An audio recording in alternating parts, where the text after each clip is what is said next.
ఇది నేను చెప్పట్లేదండి, child psychology చెప్పేస్తుంది. మీ పిల్లలు హోంవర్క్ చేయడానికి మిమ్మల్ని చాలా ఇబ్బంది పెట్టేస్తుంటే ఈ రీల్ మీకోసమేనండి. సో తొందరగా సేవ్ చేసేసుకోండి. అండ్ ఇంకా ఇలాంటి విషయాలు తెలుసుకోవాలంటే ఖచ్చితంగా ఫాలో చేసేయండి.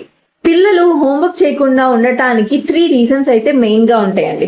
ఫస్ట్ రీజన్, వాళ్ళకి ఫైన్ మోటార్ స్కిల్స్ అనేది సరిగ్గా లేకపోవటం, అంటే రాయటానికి ఇబ్బంది అవటం. పెన్సిల్ ఆర్ పెన్ ఇలా పట్టుకోవటం, లేదా 5 ఫింగర్స్తో పట్టుకోవటం, సో వెంటనే చేతులు నొప్పి అంటాం, రాయడానికి ఇంట్రెస్ట్ చూపించకపోవటం, ఇవన్నీ ఫైన్ మోటార్ స్కిల్స్ లేకపోతే సరిగ్గా వచ్చే ప్రాబ్లమ్స్ అండి. సో కటింగ్ ద్వారా, డ్రాయింగ్ ద్వారా, straight lines, slanting lines, sleeping lines ఇవన్నీ రాపిచ్చటం, క్రంబలింగ్, పేపర్ క్రంబలింగ్, వీటన్నిటి వల్ల ఫైన్ మోటార్ స్కిల్స్ అనేవి ఇంక్రీజ్ అవుతాయండి.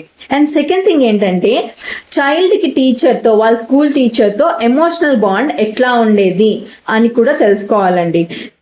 పిల్లలకి ఎమోషనల్ బాండ్ ఎక్కువ ఉంటేనే సబ్జెక్ట్ అండర్స్టాండ్ చేసుకోవడానికి ట్రై చేస్తారు. సో మీరు వాళ్ళ టీచర్తో అండ్ ప్రిన్సిపల్తో మాట్లాడి వాళ్ళకి ఎక్స్ప్లెయిన్ చేయండి దట్ మా అమ్మాయికి మా అబ్బాయికి ఎమోషనల్ కనెక్షన్ అనేది కొంచెం ఎక్కువ ఉండాలండి, అప్పుడే వాళ్ళు ఎక్కువ ఇంట్రెస్ట్ చూపిస్తారు అనేది టీచర్కి తెలియపరచండి.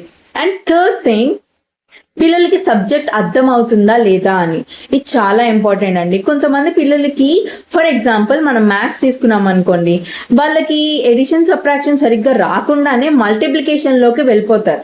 సో అలాంటప్పుడు వాళ్ళకి ఇబ్బందిగా ఉంటుందన్నమాట, ఎందుకంటే ఆల్రెడీ వాళ్ళు ఎడిషన్లో లాగింగ్లోనే ఉన్నారు కదా, అయినా సరే పోర్షన్ అనేది కంటిన్యూ అయిపోతూ వస్తుంటే వాళ్ళకి ఇబ్బంది అనిపిస్తూ ఉంటుంది. సో అసలు వాళ్ళకి ప్రాబ్లం ఎక్కడుందో రూట్స్ నుంచి వాళ్ళని టెస్ట్ చేసి ఆ రూట్స్ బేసిక్స్ అనేవి సరిగ్గా ఉంటే వాళ్ళు ఫర్దర్గా ఇబ్బంది పడకుండా ఉంటారు. సో పిల్లలు ఇంట్రెస్ట్ చూపించట్లేదంటే one of the main reason వాళ్ళ బేసిక్స్ సరిగ్గా లేవని. సో వాళ్ళని తిట్టకుండా బేసిక్స్ నుంచి ఎక్స్ప్లెయిన్ చేయటం మొదలు పెట్టండి. కొంతమంది స్టూడెంట్స్ ప్రాక్టికల్ లెర్నింగ్తో అర్థం చేసుకుంటారు.